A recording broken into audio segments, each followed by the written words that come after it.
Top 10 Unsolved Mysteries of the COVID-19 Pandemic. The COVID-19 pandemic is changing the world in unexpected and unprecedented ways, going well beyond wild animals, reclaiming urban spaces and amateur music performances on Instagram. At the time of writing this, close to 2 million people around the world have tested positive for the virus, with over 125,000 deaths. The virus is also peculiar in that we simply don't know how it works.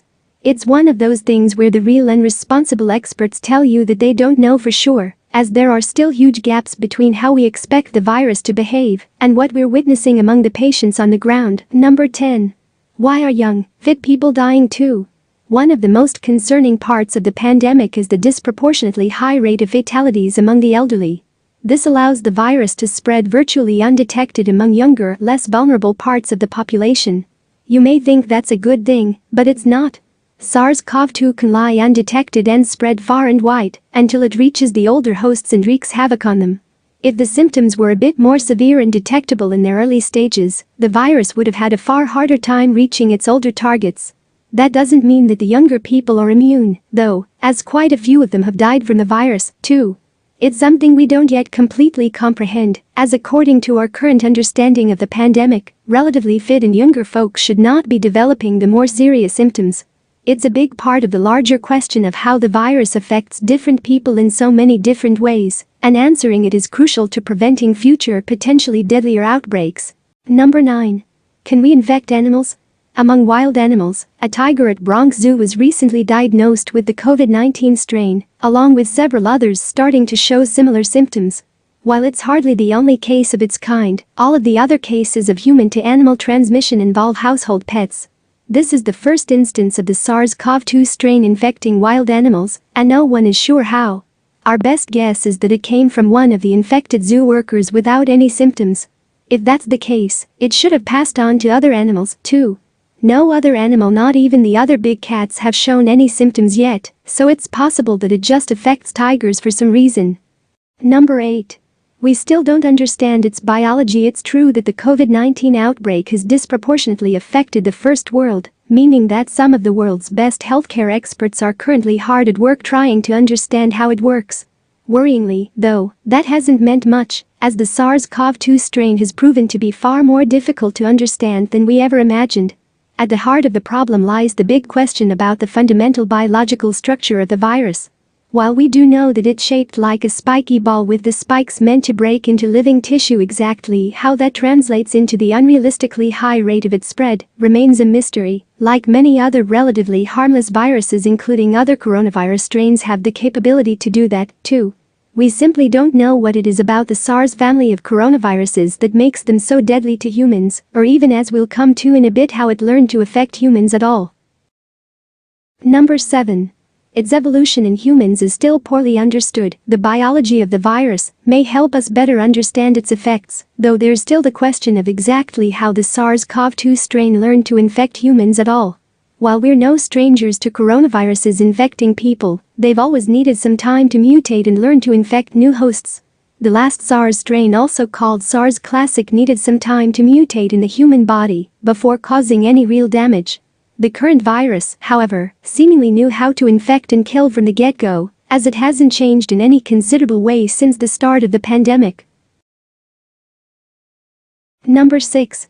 People are testing negative and then positive while we grapple with tens of thousands of cases showing up around the world every day. Doctors are faced with a new unexplained problem. Many patients that were previously found to be negative are now testing positive, calling into question the very methods and tools we're using to detect it. While it's true that the virus can remain dormant for some time before it shows any symptoms, nearly every country is already taking that into account before discharging suspected patients. Guidelines from the now disgraced and defunded WHO require that all recovered patients should test negative for the virus twice, with an interval of at least 24 hours between the tests. Concerningly, some of those recovered patients are now testing positive for the virus, and we have no idea why. Number 5. The carriers with no symptoms at all. If you study the various pandemics in history, you'd realize that the secret of the Chinese virus's success isn't its high rate of spread or even fatalities. We've dealt with far deadlier diseases than this one in the past. It's nowhere close to the Black Death or the Spanish flu in its death counter rate of infection.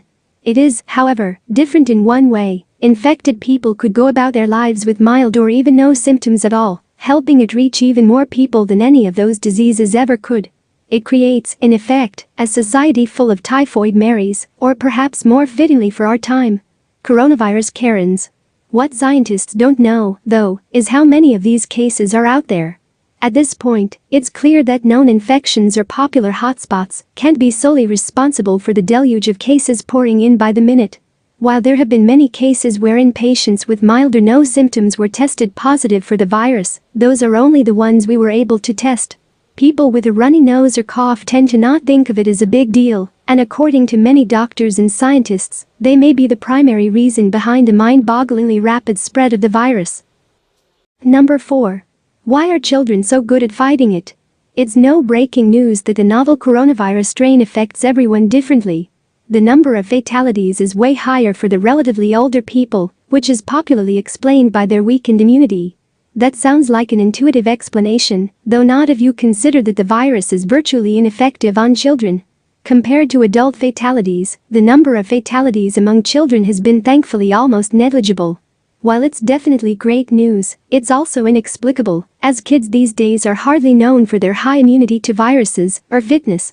In fact, children are usually at a disproportionately higher risk of contracting respiratory viral infections, like the common flu. And yet, many more people expected to have better mechanisms to fight off the virus have died from it than kids, and we really have no idea why. Number 3. How do patients recover?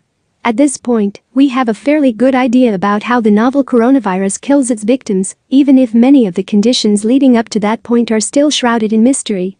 What we still don't completely understand, though, is how anyone recovers from it. Usually, for other diseases, patients recover by developing antibodies, which don't just help them fight off the current illness, but also secure their body against future attacks by the same strain. That immunity may not be permanent, like in the case of the influenza virus, though the body still retains some signs of having fought off the disease. That's not the case for a surprisingly high number of recovered COVID-19 patients, and researchers are struggling to understand why. In one study done in China, most of the recovered had developed antibodies specifically meant for the SARS-CoV-2 strain, which is how we'd expect it would work. 30% of the patients, however, had no signs of those or any other related antibodies, and it's unclear how their bodies recovered at all. Number 2. The invisible line of transmission. Even if the number of cases around the world is growing at an alarming rate, we can at least trace most of them to potential sources of the virus. Knowing that a hospital is a hotspot can help us quarantine and isolate the area, contact everyone who may have been in its vicinity during the pandemic, and ensure that it doesn't contribute towards any more infections. Worryingly, though, we're also seeing quite a few baffling cases from around the world without any discernible route of infection. For one, a toddler in Gujarat, India got infected and died despite there being no known cases in that entire district. And one man in California became the first American to contract the virus without coming into contact with any potential host. Number 1. How does it spread? Most countries around the world are doing their best to stem the rate of infection, including strict measures like legally enforced lockdowns and social distancing rules. All of that, however, is based on the assumption that everything we know about the virus is correct. As more and more research is showing us, we know very little, and our prevention techniques will have to consistently evolve if we have any chance of fighting this. The biggest mystery of the COVID-19 pandemic is that we simply have no idea how it spreads, and anyone who says they do is just hazarding a guess. While it was earlier believed that it could only spread via physical touch, new research suggests that the virus could remain afloat in the air for much longer than we previously thought, and doesn't require carriers like cough droplets to spread. In a possibly related case, an entire choir was infected with the virus, despite keeping their distance from each other at all times. Again, it's our best guess that they got it from the air, as we're still not clear on all the ways it could spread.